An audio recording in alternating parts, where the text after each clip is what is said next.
The spatial arrangement of groups around asymmetric carbon atoms were studied by Fischer, and the following configuration was assigned to glucose, that is CHO, then on the second carbon H on the left hand side, OH on the right hand side, on third carbon OH on the left hand side and H on the right hand side, and on fourth and fifth carbons OH on the right hand side. Now the last but one carbon is asymmetric, that is fifth carbon, and on this carbon the OH is on the right hand side, hence the configuration D capital D is assigned to glucose. Now the mirror image of glucose is L-glucose, and since D-glucose is dextro-rotatory, that is having positive optical rotation, L-glucose is having negative optical rotation. Now once again you should remember that there is no relation between configuration and optical rotation.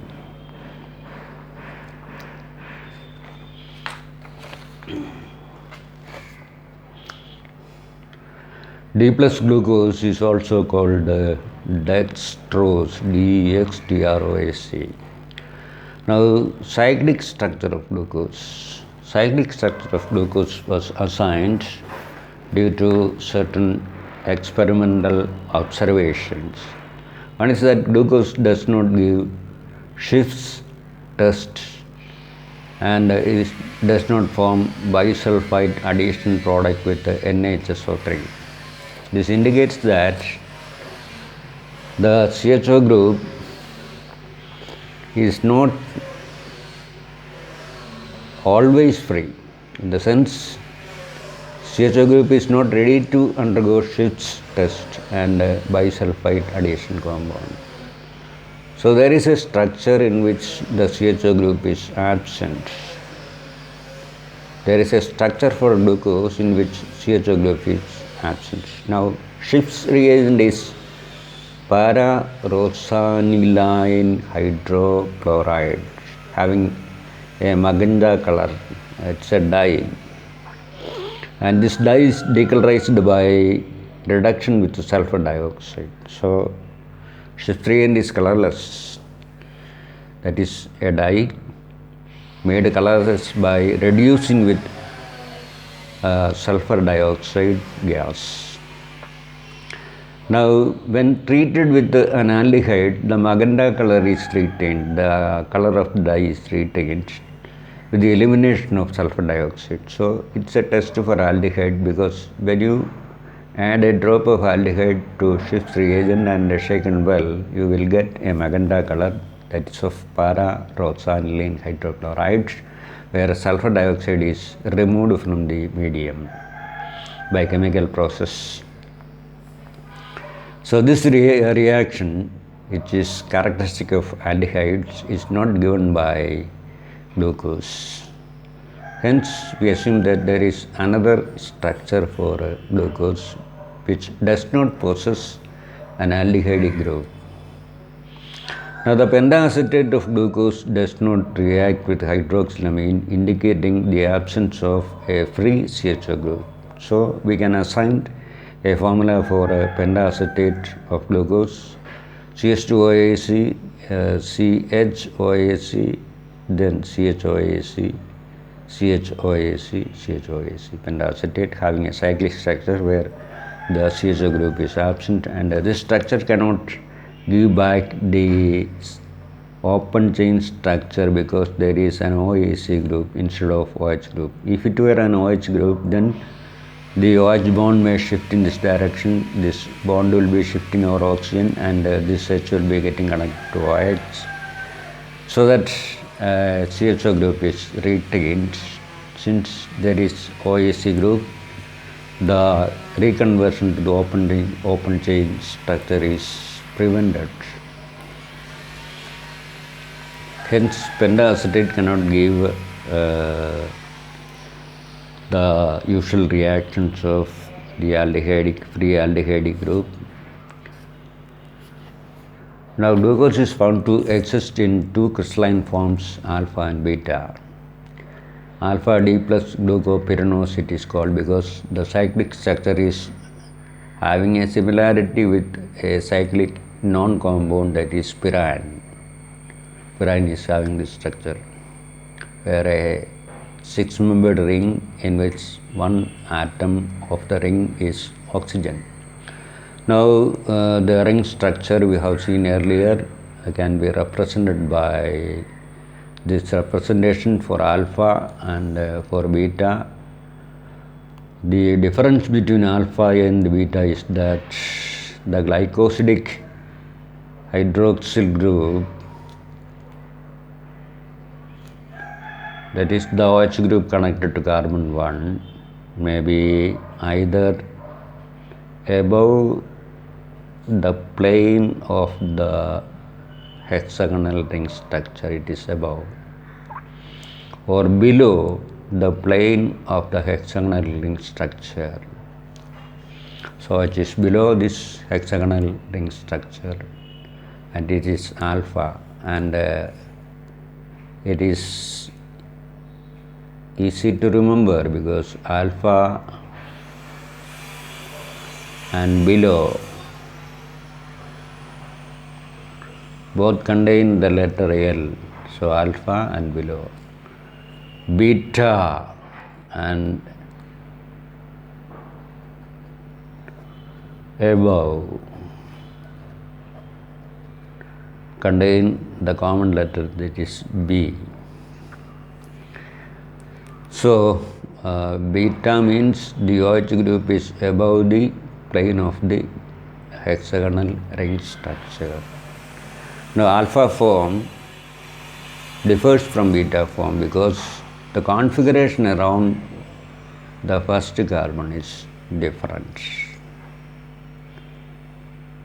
For alpha, the configuration is one in which OH group is below the plane, and for beta, it is above the plane. Such isomers are called anomers. So, anomers differ in the configuration of only one carbon. So, alpha and beta forms of D-glucopyranose are anomeric in the sense they differ in the configuration of carbon 1. Now, the alpha form is obtained by crystallization from concentrated solution of glucose at 303 Kelvin, while beta form is obtained by crystallization from hot and saturated aqueous solution at 371 Kelvin. So, both these isomers can be separated from the medium. In fact, all these isomers, the alpha form, the beta form and the open chain form, are in equilibrium in a solution of glucose.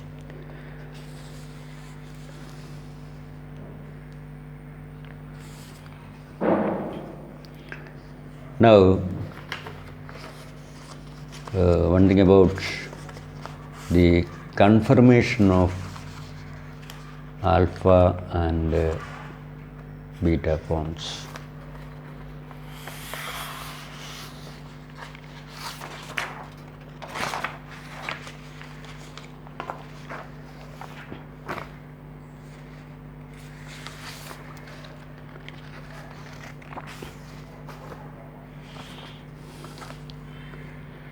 See, cyclohexane can be represented by a planar hexagon, but this representation is wrong because this angle is 120 degree. And in cyclohexane, each carbon is sp3 hybridized, so that the bond angle should be less than 120, that is 109 degree, 109 degree, 0.5 degree Celsius, 5 degree, 109.5 or 109 degree 28 minutes, that is the exact angle. But that angle is not observed in the case of a planar hexagon. Now, this angle can be obtained if the hexagonal ring structure for cyclohexane is assuming a non-planar conformation, non-planar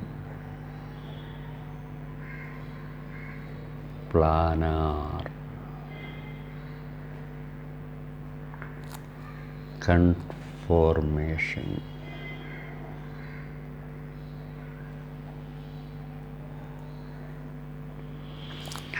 Now in a non-planar conformation, it can be represented by this particular form or this particular form.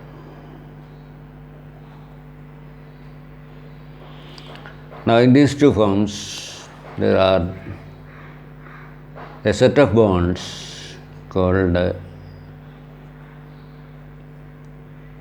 axial bonds, AXIAL, axial bonds.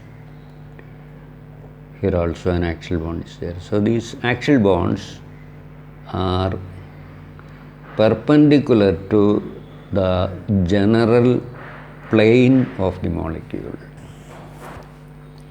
Now if we number the carbon atoms 1, 2, 3, 4, 5 and 6.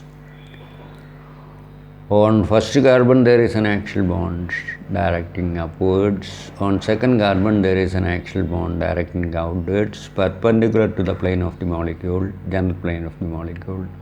On third carbon there is an axial bond perpendicular to the general plane of the molecule directing upwards. On fourth carbon there is an axial bond downwards. On fifth carbon there is an axial bond upwards. Now axial bonds are directed either upwards or downwards, perpendicular to the general plane of the molecule. So in this figure also there are axial bonds.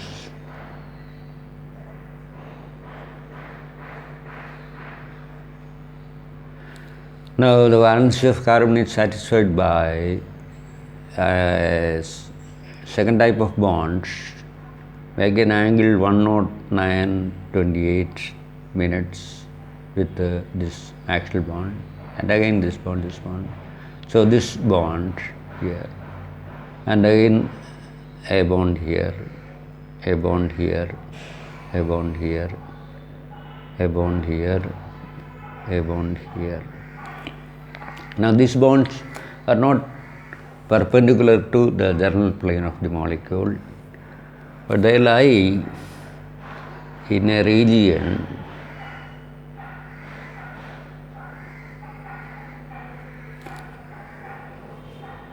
called the equatorial, EQUATORIAL,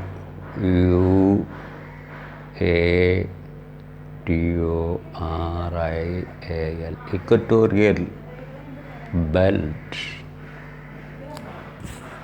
So such bonds are called equatorial bonds. Here also we can draw equatorial bonds like this.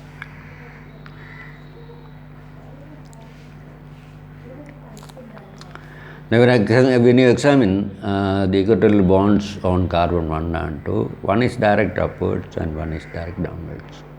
Now this is the same situation when we compare 2 and 3. One is direct downwards, one is direct upwards. This is directed downwards, this is directed upwards, this is directed downwards, and so on. So equatorial bonds are oriented around the equatorial belt of the molecule. So that is the case with the cyclohexane. Now one speciality with axial bonds is that they lie in the same plane. So these two bonds will lie in the same plane. So if a group X is present on the equatorial bonds X and Y, then since they lie in the same plane, these groups can undergo steric interactions, steric repulsion. Whereas when these same groups are on equatorial bonds, one equatorial bond is directed downwards and the equatorial bond on the next carbon is directed upwards. So they are oriented in different directions so that steric repulsion is minimum, we can see.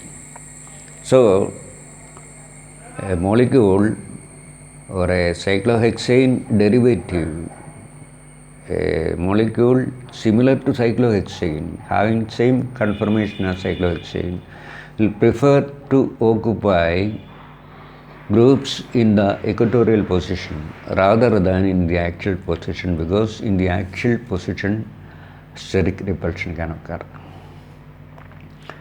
For beta D-glucopyranose,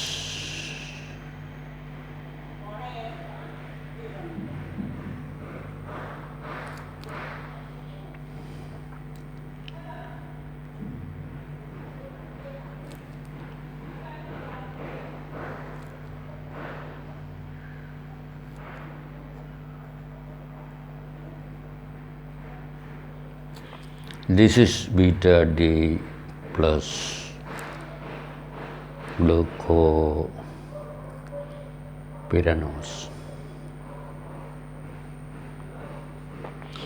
All the bulky groups, here OH groups and CH2OH, the other groups are smaller hydrogen groups.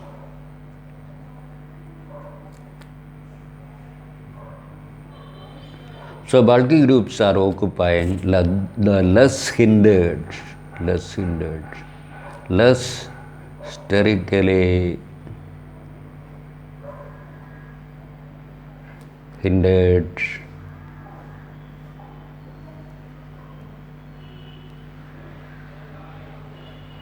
equatorial position. So beta D-glucopyranose is more stable than alpha D-glucopyranose, because the glycosidic group here is above the general plane of the molecule, beta above BB. And again, this OH group and this OH group are mutually trans, so they are far apart as possible. So steric interaction is less between bulky groups in the beta D-glucopyranose. So when we draw the structure of alpha D-glucopyranose, the situation is this OH group on the glycosidic, this OH group, that is the glycosidic OH group, is in the axial position, and OH here, OH here, OH here, and the CH2OH here. So this OH and this OH can interact sterically. Whereas here these OH and this OH group are mutually trans, we say, they are in opposite directions. Whereas this OH and this OH are nearly in the same direction. One is axial, one is equatorial. So they come closer than these two OH groups. The glycosidic OH and the next OH on the second carbon in the alpha form are closer than those groups in the beta form. So this form, alpha form, is somewhat sterically hindered. There is steric hindrance between glycosidic OH and the next OH.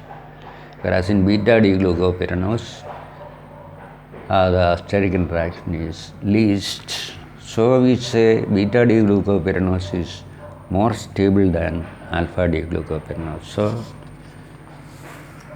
in nature, the beta form is present rather than the alpha form of glucose, because beta D-glucopyranose is more stable than alpha D-glucopyranose. Now coming to fructose. Fructose is having the same formula as glucose, C6H12O6. The difference is that there is a keto group. Fructose is a ketohexose and glucose is an aldohexose. There is a CH2OH group, a CO group, then HOH, HOH, HOH. Now when you consider glucose and fructose, apart from carbon 1 and 2, 1 and 2 here, 1 and 2 here, the remaining asymmetric carbons,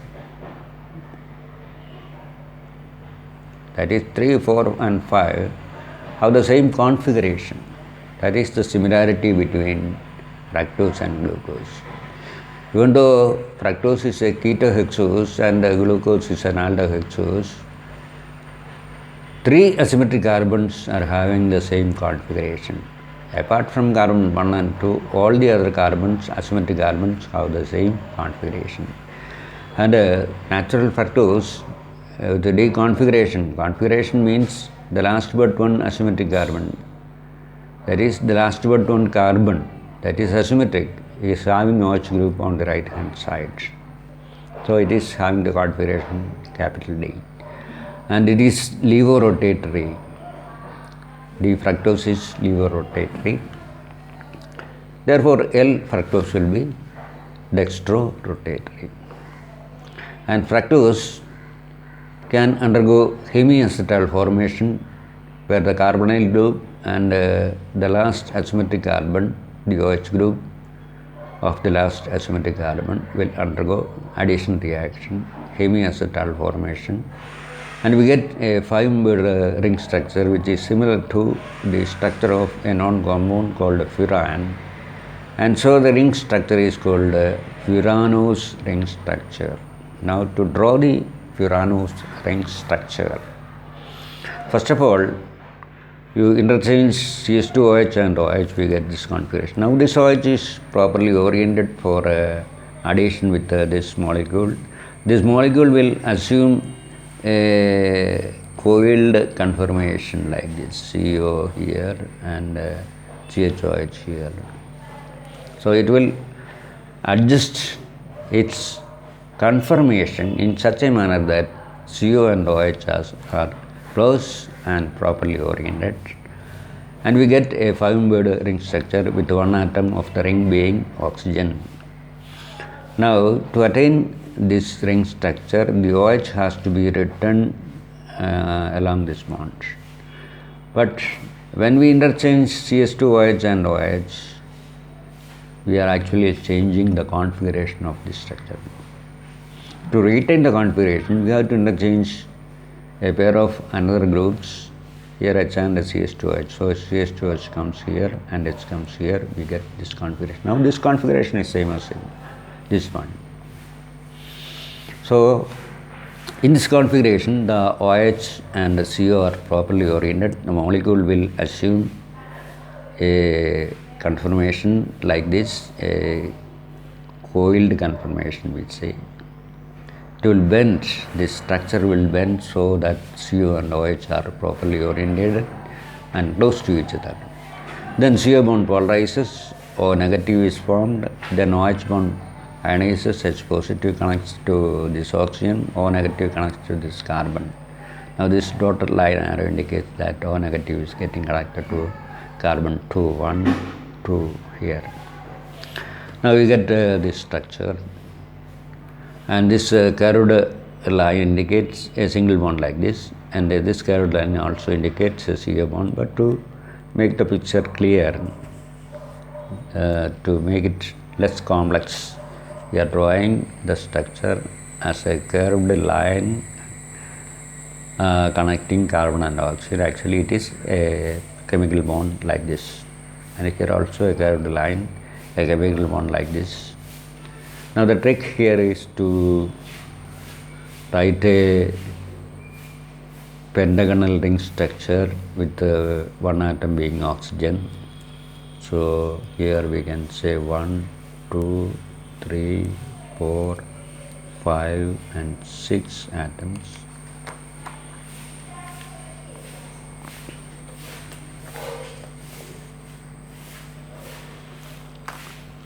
Then you write a pentagonal ring structure with one oxygen here, and you write those groups are inside the ring structure below the plane, so that CH2OH is above this bond. So this is carbon 1 and carbon 2 is here, and on carbon 2 we have OH and CH2OH, and CH2OH is written on the top of a bond and OH is written below a bond, so that CH2OH is above the plane and OH is below the plane. And on carbon 3 OH is below the, H is below the plane and OH is above the plane, because H comes inside this ring structure. and this OH comes inside the ring structure connected to carbon 4, so that on carbon 4 we have OH down, and on carbon 5 we have CS2OH above the plane of the ring structure. And here this form is called alpha form. Now there is another form called beta form, because the carbonyl group can undergo rotation, in a sense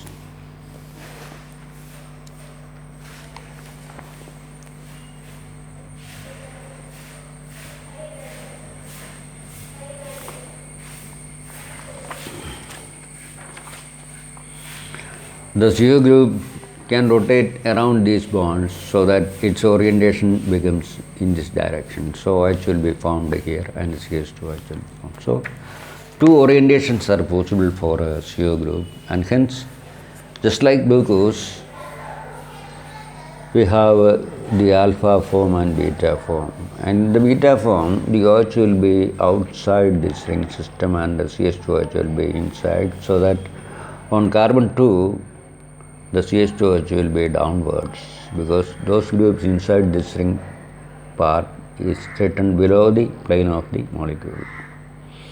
Now all other carbons are having same configuration as in the case of alpha form. So this is beta D-glucopyranose. Now here, when you examine the alpha form, the CS2OH, which is a bulky group, and OH, another comparatively bulky group, are on the same side. So there is greater steric repulsion.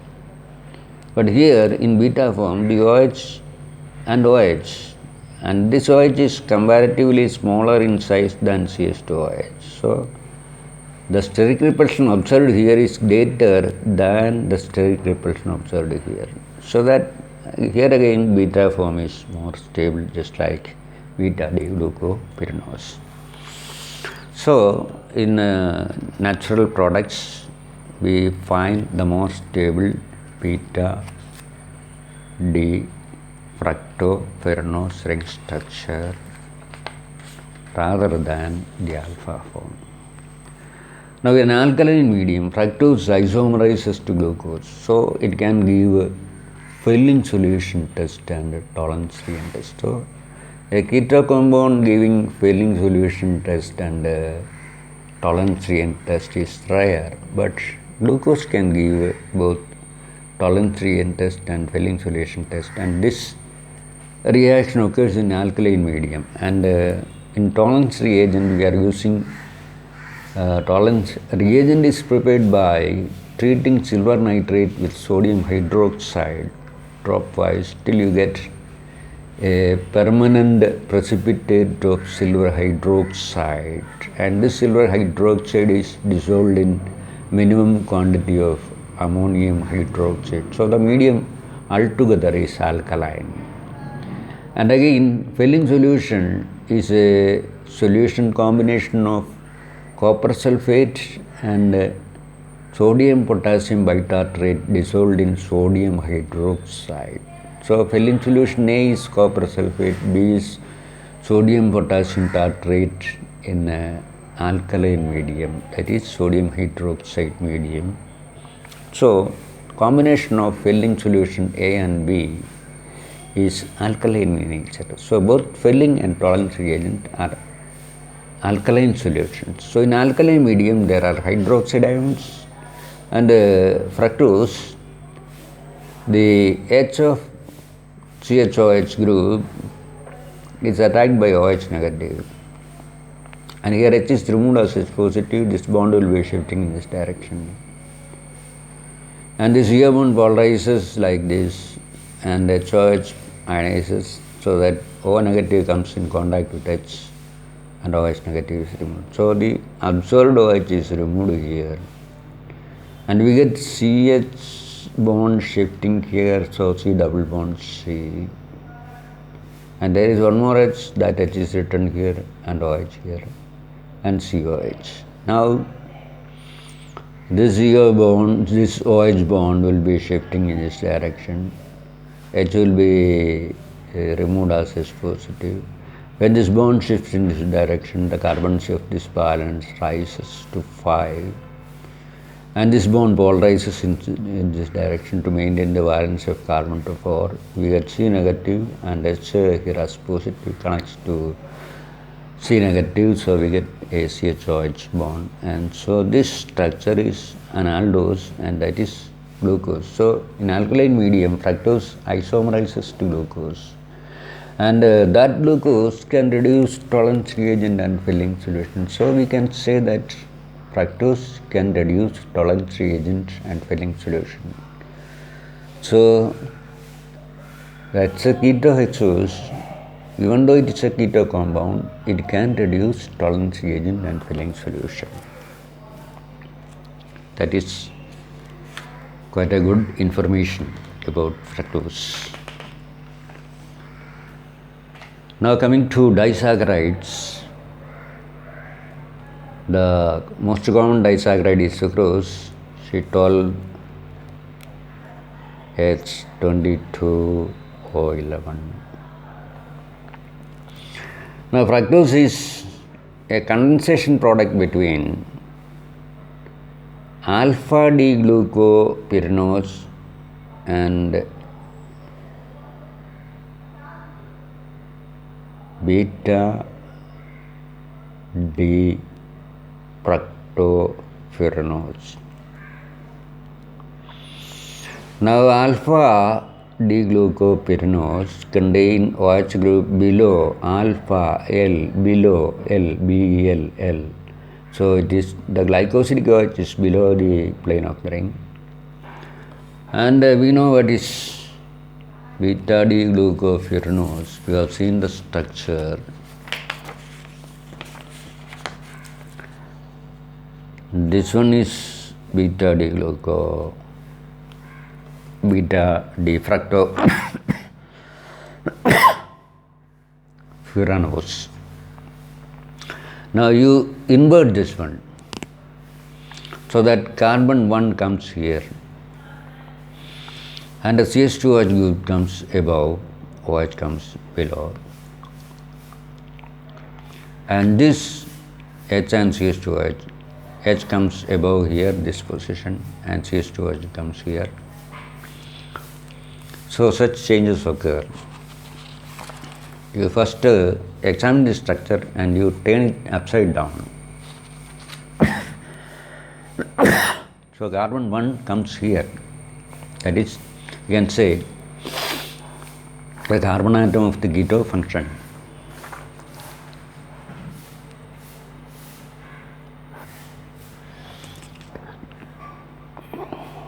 So this is the inverted, turned upside down structure of beta D-fructopyranose. Now this OH is also below, this OH is also below. This is the glycosidic OH group. And this can also be called an OH group similar to glycosidic OH group because this OH group is created from the carbonyl loop, the ketonic function of fructose. And again, the most reactive part of fructose is the ketonic function. The OH groups are also reactive, but the most reactive part is this one. Now condensation occurs between this glycosidic OH and this OH, and a molecule of heart rate removed, and we draw the structure like this. This curved bond, curved line indicates a bond, that's all. And this curved line is given to show that the oxygen atom uniting these structures are below the general plane of the molecule. So this linkage is called alpha linkage. And if this linkage is like this, then this is called a beta linkage. So this is alpha linkage. and that is sucrose. And here, since the beta function and the aldehydic function are converted to OH groups and they are condensed to form this ether-like linkage, we cannot obtain the aldehydic or ketonic function from this structure. Or we say the glycosidic OH groups or both structures are not free, cannot be reconverted. If it were to be reconverted, then it would have reduced tolerance reagent or film solution. But here the glycosidic OH groups cannot retain the open chain structure with the free aldehydic or ketonic function. So, both these ring systems cannot retain the ketonic or aldehydic function because there is an ether type linkage which cannot be ionized to give the free ketonic or aldehydic function. Sucrose is not a reducing sugar. And the name of this compound is interesting, alpha D glucopyranosyl beta D fructopyranoside. Since glycosidic OH groups of both glucose and fructose are involved in condensation, sucrose is not a reducing sugar, it is a non-reducing sugar. On hydrolysis of sucrose, we get a molecule of alpha D glucose and beta D fructose. Now, beta D fructose is levorotatory, D fructose is levorotatory, and its lever rotation is having a higher magnitude, a higher value. So, when sucrose is hydrolyzed and we measured the optical rotation, sucrose is having positive rotation, dextro rotation, but the resulting solution contains D fructose, which is strongly levorotatory because its rotation value is very high. So, the resulting solution, even though it contains D plus glucose, since the optical rotation of fructose is having a higher magnitude of negative rotation, the total solution will have a negative rotation. For example, say D-glucose is having say plus 10 degree rotation and fructose is having say plus minus 90 degree rotation. Then the next resulting mixture will be having minus 80 degree rotation. So, sucrose solution is having strong dextro rotation because sucrose is having an optical activity showing positive rotation, dextro rotation, rotation to the right side. But the resulting solution of hydrolysis of sucrose will be having a mixture of D-glucose. D-glucose is having a dextro rotation, positive rotation, whereas D-fructose is having strong lever rotation, means its magnitude of negative rotation is very high. So that the resulting mixture will be having a net rotation of negative sign. And this resulting mixture is called invert sugar. Invert sugar. Invert in the sense the optical rotation is inverted. Now we will see about invert sugar later. Thank you.